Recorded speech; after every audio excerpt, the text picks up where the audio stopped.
नमस्कार दोस्तों, कैसे हो आप सभी। और दोस्तों, जैसा कि आप सभी को पता है कि आज से हम दिल्ली पुलिस हेड कांस्टेबल के लिए रीजनिंग की क्लास की शुरुआत कर रहे हैं। ठीक है, तो आज की हमारी क्लास है वो रीजनिंग की क्लास नंबर फर्स्ट होने वाली है, जिसमें हम पढ़ने वाले हैं एनालॉजी। एनालॉजी का मतलब होता है सादृश्यता, जिसको बोला जाता है, या सिंपली भाषा में बोला जाए तो जिसको हम समानता बोलते हैं। समानता का मतलब एक जैसे पहले दिया हुआ है वैसे ही हमें दूसरा बताना होता है, उसको हम समानता बोलते हैं। यानी समानता का मतलब क्या है? समान। ठीक है, समान मतलब एक जैसा पहला ही है वैसा ही पेयर है, वो हमें दूसरा बताना होता है। और आप सभी को पता है कि दिल्ली पुलिस हेड कांस्टेबल में आपके 25 क्वेश्चन आते हैं यहां से, और हमारा टारगेट है कि 25 में से 25 स्कोर करना है। और मैं वादा करता हूं आप सभी के लिए रीजनिंग में इतनी आसान बना दूंगा। मैथ तो हम बना ही रहे हैं, उसके साथ साथ रीजनिंग भी हम इतनी आसान बना देंगे कि आप रीजनिंग को बड़े आसानी से, बड़े प्यार से निकाल पाओगे और आपको पता ही नहीं चलेगा कि रीजनिंग में किस तरीके से आपने आसानी से पूरा स्कोर कर लिया। लेकिन ये कब पॉसिबल हो पाएगा? मेरी क्लासेस के साथ साथ आप भी अपना 100% दोगे, तभी इस चीज को हम मिलकर कर पाएंगे। और आप सभी को पता है बहुत जल्दी इसके ऑनलाइन फॉर्म शुरू होने वाले हैं और पेपर है वो आपका सितंबर में होने वाला है। तो बहुत कम समय आपके पास बचा हुआ है अच्छे से तैयारी करके सिलेक्शन लेने के लिए।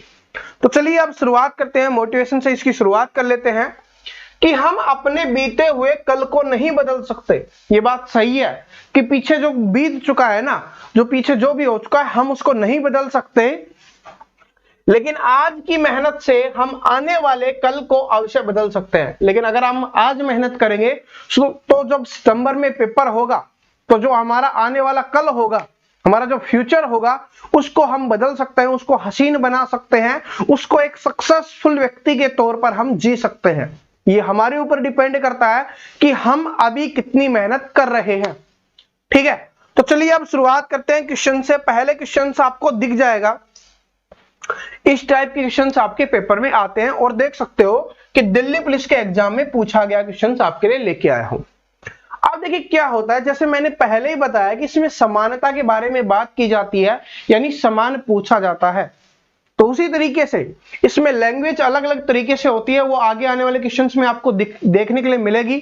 और इसमें भी देखिए मैं आपको बता देता हूं, एनालॉजी में 3 टाइप के क्वेश्चंस पूछे जाते हैं। ठीक है, पहले टाइप का ये वाला, दूसरा होगा आपका इंग्लिश अल्फाबेट में आएगा। ठीक है, और तीसरा होगा आपका नंबर एनालॉजी, यानी जिसमें संख्याएं होंगी वो। तो तीनों टाइप हम पढ़ेंगे तो तभी आपको एनालॉजी हमारी कंप्लीट हो पाएगी। तो सबसे पहले आज हम इसको करते हैं। देखिए क्या है, दिल्ली पुलिस में पूछा है कि सचिन तेंदुलकर जिस प्रकार क्रिकेट से संबंधित है, उसी प्रकार सानिया मिर्जा है, वो किससे संबंधित है। तो दोस्तों यहां पर एक चीज और ऐड करना चाहूंगा कि रीजनिंग को सोल्व करते समय हमें मैथ की तो आवश्यकता होती ही है, साथ में अगर आपकी जीके अच्छी होती है तो यहां से आप 2 से 3 क्वेश्चंस और ज्यादा कर पाते हो बाकी स्टूडेंट से। तो रीजनिंग में जीके का भी रोल होता है, क्योंकि अगर आपको पता ही नहीं है कि सचिन तेंदुलकर किससे संबंधित है, सानिया मिर्जा किससे संबंधित है, तो आप इस क्वेश्चन को सोल्व नहीं कर पाओगे। तो बोला गया कि सचिन तेंदुलकर जी हैं वो किससे संबंधित है? क्रिकेट से संबंधित है। और हम सभी जानते हैं क्रिकेट के भगवान के नाम से जाना जाता है, ठीक है, सचिन तेंदुलकर जी को। तो उसी तरीके से सोनिया मिर्जा किससे संबंधित हो जाएंगी? तो ये हो जाएंगे टेनिस से। ठीक है, ऑप्शन नंबर ए यहां पे सही आंसर हो जाएगा। और मुझे पता है आप में से मोस्टली स्टूडेंट ने इसका आंसर दिया होगा, क्योंकि ये मैं क्वेश्चंस पहले भी आपको करवा चुका हूं। ठीक है, तो समझ में आ गया किससे संबंधित है? सानिया मिर्जा टेनिस से है। अगर यहां पर आ जाए सानिया नेहवाल किससे संबंधित है, तो वो आप कमेंट करके बताना, ताकि मुझे पता चले कि आप भी सीरियस हो या नहीं हो। क्योंकि देखिए ये जीके है वो तो आपको याद करनी पड़ेगी। मैं आपको मैथ रीजनिंग पढ़ाता हूं तो मैथ रीजनिंग ही पढ़ा सकता हूं, जीके तो मैं आपको नहीं पढ़ा सकता। तो आपको याद होगा, तो आपको बताना कि जो सानिया मिर्जा है वो तो किससे होगी? टेनिस से होगी। लेकिन जो हमारी सानिया नेहवाल है, ठीक है, तो सानिया नेहवाल जी हैं वो किससे संबंधित है, किस खेल से संबंधित है, ये आप सभी को कमेंट करके हमें जरूर बताना है। ठीक है, अब चलते हैं हम अगले क्वेश्चन पे। अगला क्वेश्चन है सेम एज इट इज है कि जैसे किसी गाय के लिए बछड़ा है, वैसे किसी बकरी के लिए क्या होगा। तो क्या बोला गया कि गाय के लिए बछड़ा है, तो इसका मतलब है कि गाय और बछड़े का क्या संबंध है, पहले हमें ये पता होना चाहिए इनका संबंध क्या है, तभी तो हम अगले संबंध के बारे में बात कर पाएंगे। तो गाय और बछड़े का क्या संबंध होता है, गाय है वो बछड़े की माँ होती है, ठीक है। तो गाय है वो क्या होती है, बछड़े की माँ होती है, या बोल सकते हो कि गाय के बच्चे को क्या बोला जाता है, बछड़ा बोला जाता है, सिंपली। उसी प्रकार हमसे क्या पूछा गया, बकरी का, हमसे किसका पूछा गया है, हमसे पूछा गया बकरी का संबंध किससे है। तो बकरी के लिए क्या हो जाएगा, गाय के लिए बछड़ा हो गया, तो बकरी के बच्चे को क्या बोला जाता है, मेमना बोला जाता है। क्या बोला जाता है, बकरी के बच्चे को, उसको बोला जाता है मेमना। बात समझ में आ गई। ये क्या हो जाएगा, बछड़ा किसका होता है, अपनी गाय का बच्चा होता है, जिसको हम गाय माता भी बोलते हैं, ठीक है। और उसी प्रकार पिल्ला, कभी कभी पिल्ला भी आ जाता है, तो ये किसका बच्चा होता है, ये कुत्ते का बच्चा होता है, ठीक है। किसका बच्चा होता है, ये कुत्ते का बच्चा होता है, कुत्ते के बच्चे को क्या बोलते हैं, पिल्ला बोलते हैं, ठीक है। जो छोटा बच्चा होता है ना, बोलते हैं ना छोटा पिल्ला लेके आए हैं, ठीक है, तो उसी तरीके से उसको पिल्ला बोला जाता है। ये सभी का पता होना चाहिए, क्योंकि जरूरी नहीं है पहले यहाँ पर गाय का बछड़ा दिया गया, आपको बोल देगा कुत्ते का संबंध पिल्ले से है, तो उसी प्रकार बकरी का संबंध बताइए। तो ये चीजें सिर्फ थोड़ी बहुत बदलाव होती हैं, तो हमें इनके बारे में पता होना चाहिए। और ये क्वेश्चन मैं वो लेके आया हूं जो पेपर में पूछे जाते हैं, आपको पता होना चाहिए इनको, ताकि इनसे रिलेटेड क्वेश्चन आए आप आसानी से कर दो। अगला क्वेश्चन देखिए क्या है कि जहाज जैसे कप्तान से संबंधित है, वैसे ही अखबार किससे संबंधित होगा, और ये भी दिल्ली पुलिस में पूछा गया क्वेश्चन है। तो जहाज कप्तान से संबंधित है, तो जहाज किसको बोलते हैं, जो हमारी पानी में चलती है ना, उसको जहाज बोलते हैं। बात समझ रहे हो। और जो हमारी हवा में चलती है उसको क्या बोलते हैं, हवाई जहाज। इसमें थोड़ा बहुत डिफरेंस होता है, स्टूडेंट कंफ्यूज हो जाते हैं। तो पानी में चलने वाली जो बड़ी होती है ना, उसको जहाज बोला जाता है। तो उसका संबंध किससे है, कप्तान से है। तो आपने कुछ मूवी भी देखा होगा, अगर ये देखा होगा कि अब तुम्हारे हवाले वतन साथिया, मूवी अगर आपने देखी होगी तो आपको पता होगा कि अगर जहाज डूब रहा है तो कप्तान भी उसके साथ डूबेगा, और जहाज को अगर कोई उपलब्धि प्राप्त हो रही है तो कप्तान को भी प्राप्त होगी। तो इसका मतलब है कि जो जहाज का सारा क्या बोलते हैं उसको दारमदार होता है, ठीक है, जो रिस्पॉन्सिबिलिटी होती है वो किसके पास होती है, कैप्टन के पास होती है, जिसको हम कप्तान बोलते हैं। कैप्टन बोल दो या कप्तान बोल दो, तो वो बोला जाता है। तो वैसे ही अखबार की पूरा दारमदार किसके पास होता है, वो होता है संपादक के पास, ठीक है। Option number D. प्रकाशक, कुछ स्टूडेंट प्रकाशक करेंगे लेकिन प्रकाशक गलत हो जाएगा, संपादक के पास होता है। प्रकाशक का काम होता है प्रकाशन करना, ठीक है। संपादक का काम होता है सभी सारी चीजों को संभालना। और जो पाठक होता है वो किसको बोला जाता है, पढ़ने वाले को। जो पढ़ते हैं ना, हम अखबार आया हमने पढ़ा तो हम क्या हो गए, अखबार को पढ़ने वाले पाठक हो गए, ठीक है। तो ये चीजें भी आपको पता होनी चाहिए, इन्हीं से रिलेटेड क्वेश्चंस बन जाते हैं आपके पेपर में। आगे देखिए क्या है कि जिस प्रकार मैराथन दौड़ से संबंधित है, उसी प्रकार शीत निष्क्रियता है वो किससे संबंधित है। तो मैराथन दौड़ से संबंधित है, ये इसमें बोला गया, स्पष्ट बोला गया कि मैराथन है वो दौड़ से संबंधित है। तो आपने देखा होगा कि मैराथन चल रही है, मैराथन का मतलब होता है जो लंबी दौड़ होती है ना, उसको मैराथन बोला जाता है, ठीक है। आपने काफी बार देखा भी होगा कि उन्होंने मैराथन रेस में भाग लिया है, तो वो क्या होती है, दौड़ होती है, या बोल सकते हो रेस होती है मैराथन।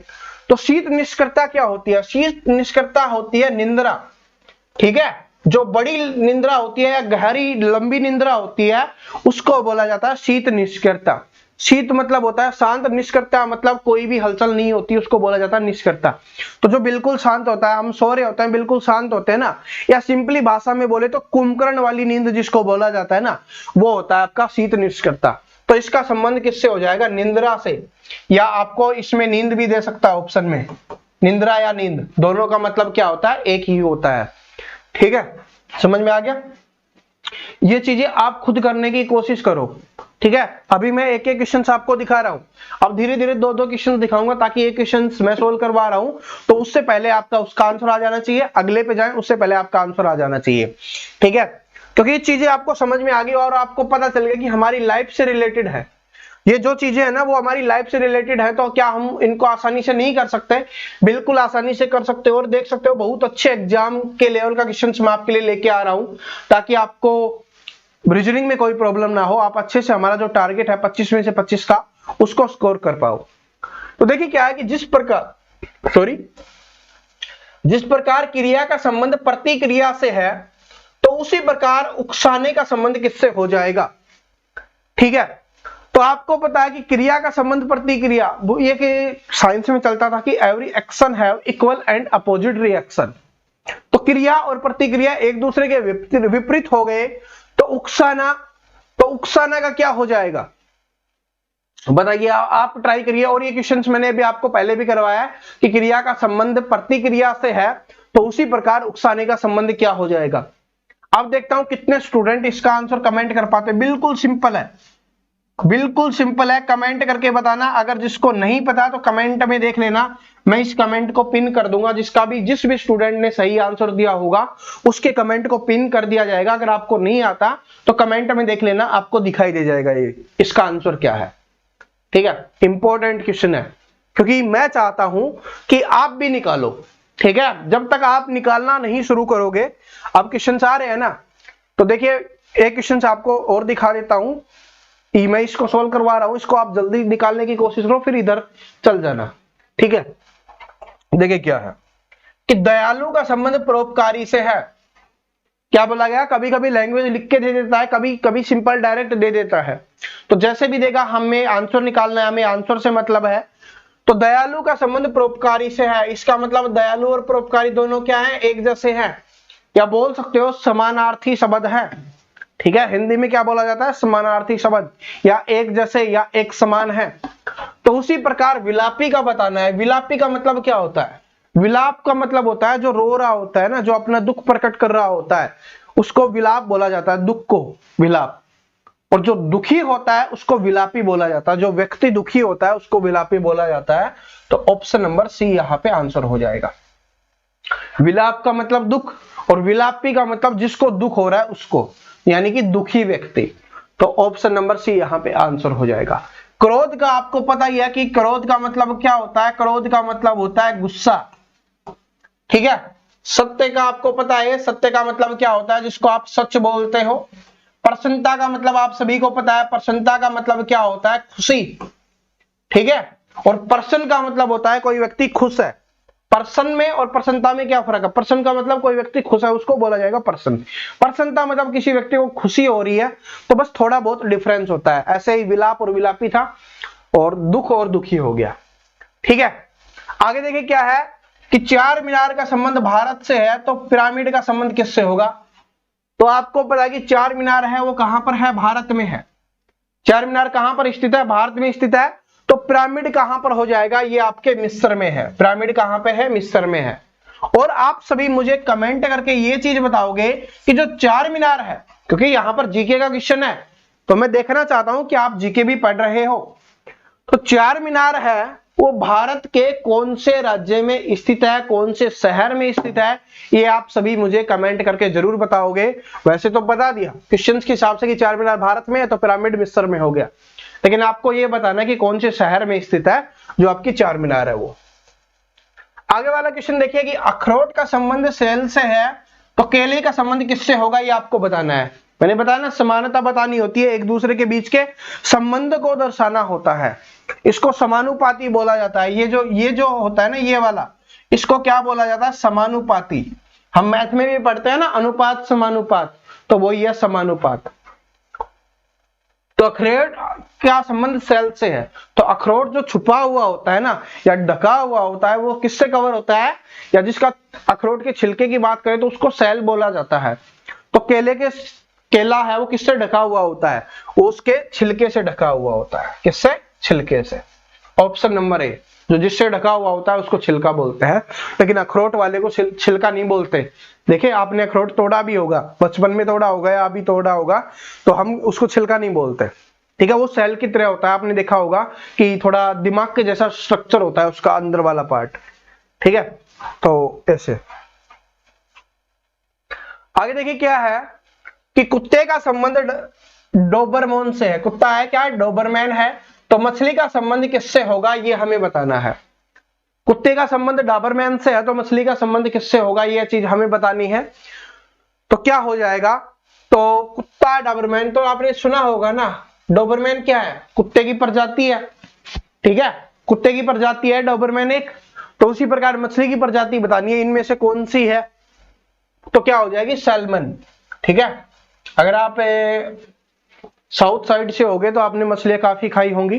ठीक है, और हमारे एरिया में तो आपको पता ही है कि हम जैसे कितना जो हरियाणा हो गया, राजस्थान हो गया, दिल्ली हो गया, इनमें थोड़ी कम खाई जाती है, दिल्ली वगैरह में तो फिर भी आ गई है। ठीक है, तो ऑप्शन नंबर बी हो जाएगा। वैसे तो हर जगह ही चलती हैं अभी, लेकिन जो साउथ वाला अपना एरिया है, भारत का हिस्सा है, उसमें ज्यादा चलती है ये। अब देखिए क्या है कि कार का संबंध ड्राइवर से है, तो हवाई जहाज का संबंध किससे होगा। थोड़ी देर पहले हमने हवाई जहाज की बात की थी ना, आ गया है। तो कार को कौन, ड्राइवर क्या करता है, चलाने का काम करता है, कि ड्राइवर का क्या काम होता है, कार को चलाने का। तो उसी प्रकार हमें बताना है कि हवाई जहाज को चलाने का काम किसका होता है। तो एयर होस्टेस वो तो नहीं होती है, अभी आपको पता है ना, कंडक्टर होता है। ठीक है, ये नहीं होती है, ये बस में होता है, ये अपनी हवाई जहाज में होती है। लेकिन अब कंफ्यूजन होगा आपको कैप्टन और पायलट में। लेकिन मैंने आपको थोड़ी देर पहले ही बताया था कि कैप्टन या कप्तान होता है। कैप्टन या कप्तान किसमें होता है, अपने पानी वाले जहाज में होता है। तो ये किसको चलाने का काम करते हैं, इनका काम है जहाज को चलाने का। ठीक है, तो हवाई जहाज को कौन चलाएगा, पायलट चलाता है। तो ऑप्शन नंबर सी यहां पे आंसर हो जाएगा कि जो आपका हवाई जहाज है उसको चलाने का काम किसका होता है, पायलट का होता है। ठीक है, आगे देखिए अगला कि बंदूक का संबंध गोली से है, तो टॉर्च का संबंध किससे होगा, ये आपको बताना है। तो आपको पता है कि बिना गोली के बंदूक की कोई वैल्यू नहीं है, वो तो खाली फिर खिलौना हो गया। ठीक है, या बोल सकते हो कि जो गोली है वो बंदूक में डालने के काम आती है, जिससे उसकी वैल्यू बनती है। तो उसी प्रकार टॉर्च में क्या डालने से उसकी वैल्यू बनेगी, बैटरी, जिसको अगर हम सिंपली गांव की भाषा में बोले तो सेल बोल देते हैं ना। ठीक है, इधर रखे भी हुए थे, पता नहीं अभी कहाँ है। ठीक है, वरना दिखा देता। तो बैटरी जिसको बोला जाता है, आपको पता है मोमबत्ती नहीं होगी, क्योंकि टॉर्च का तो मोमबत्ती से कोई संबंध है ही नहीं, आग से भी कोई संबंध नहीं है। अंधकार से संबंध हो सकता है, लेकिन अंधकार को मिटाता है। तो बंदूक थोड़ी ना गोली को मिटाती है, ठीक है, नहीं मिटाती ना। तो बस यही है, टॉर्च का संबंध किससे हो जाएगा, बैटरी से। टॉर्च और बैटरी हम एक ही बोलते हैं गांव वाली भाषा में, लेकिन बैटरी सेल को बोला जाता है। ठीक है, तो बैटरी किसको बोला जाता है, सेल को। आगे देखो अब कि वानर का संबंध बड़बड़ाने से है, तो ऊंट का संबंध किससे होगा। ये सिंपली बोला गया, तो क्या हो जाएगा उसका, ऑप्शन नंबर ए हो जाएगा। ठीक है, बिल्ली क्या करती है, मिमियाई करती है, म्याऊ म्याऊ करती है ना बिल्ली। ठीक है, कुत्ता भौंकता है, तो कुत्ते का संबंध भौंकने से हो जाएगा। इस तरीके से बताना होता है। भविष्यवाणी का संबंध भविष्य से है, तो खेद का संबंध किससे होगा। तो आप सभी जानते हो कि जो भविष्यवाणी है वो किसकी की जाती है, भविष्य की, यानी हमारे फ्यूचर के बारे में बताई जाती है। जो बोलते हैं ना कि हाथ दिखाओ, आपकी भविष्यवाणी करते हैं, आपके फ्यूचर के बारे में बताते हैं, आपको कब जो लग रही है, आपकी कब शादी हो रही है, बताते हैं ना, बहुत सारे आपने देखे भी होंगे। तो जो भविष्यवाणी की जाती है वो भविष्य की जाती है। लेकिन खेद है ना, जो दुख प्रकट किया जाता है या जो खेद प्रकट किया जाता है, वो किसका, जो चीजें पीछे बीत चुकी है उनका, जो बीता हुआ कल होता है, या जिसको आप भूतकाल बोल सकते हो, उसके लिए खेद प्रकट किया जाता है। तो इसमें क्या हो जाएगा, अतीत के लिए। ठीक है, अतीत बोला जाता है, जो भूतकाल होता है ना उसको अतीत बोला जाता है। या तो भूतकाल हो या अतीत हो या बीता हुआ कल हो, कुछ भी आपको लिख के दे दे, उसका संबंध हो जाएगा किससे, खेद से। तो ऑप्शन नंबर ए आंसर हो गया। अगर वर्तमान की बात करें तो वर्तमान जो अभी चल रहा है, जो प्रेजेंट है, उसको हम वर्तमान बोलते हैं, जो अभी चल रहा है उसको। ठीक है, अपराध तो आप सभी जानते हो, समय भी आपको पता है, तो इनसे कोई नहीं है। आगे देखो क्या है कि विरोधी का संबंध शत्रु से है, तो विपत्ति का संबंध क्या होगा। तो विरोधी और शत्रु क्या होते हैं, एक होते हैं, सेम होते हैं। बोला जाता है ना वो आपका विरोधी है, वो आपका शत्रु है, या इन सभी का मतलब होता है दुश्मन, वो आपका दुश्मन है। ठीक है, सेम है ना, यानी समानार्थी शब्द है। तो विपत्ति का बताना है, तो विपत्ति का मतलब क्या होता है, संकट। संकट का मतलब क्या होता है, कठिनाई। तो ऑप्शन नंबर डी आपका यहां पर आंसर हो जाएगा कि विपत्ति का संबंध किससे हो जाएगा, आपका यहां पे कठिनाई से हो जाएगा। ठीक है, बात समझ में आ गया, विपत्ति का संबंध किससे हो जाएगा, आपका यहां पे कठिनाई से। आगे चलते हैं अगले क्वेश्चन पे कि उष्मा का संबंध कैलोरी से है, तो ध्वनि का संबंध किससे होगा, ये आपको बताना है।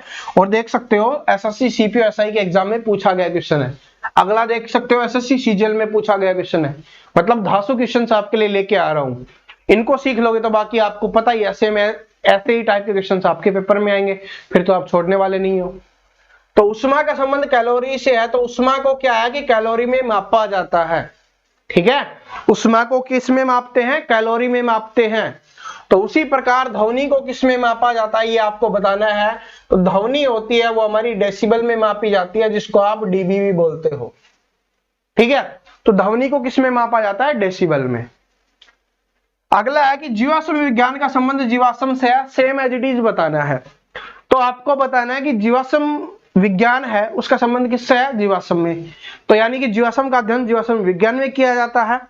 तो आपको बताना है कि कपाल विज्ञान में किसका अध्ययन किया जाता है? कपाल किसको बोलते हैं? हमारी खोपड़ी को। तो कपाल विज्ञान में किसका अध्ययन किया जाता है? हमारी खोपड़ी का अध्ययन किया जाएगा। बात समझ में आ गया? जीवाश्म विज्ञान में जीवाश्म का, तो कपाल विज्ञान में खोपड़ी का अध्ययन किया जाता है। आगे देखिए क्या है कि नोटिलस है मछली, तो चेती पक्षी क्या होगा? तो नोटिलस अगर मछली है तो चेती पक्षी क्या होगा ये आपको बताना है।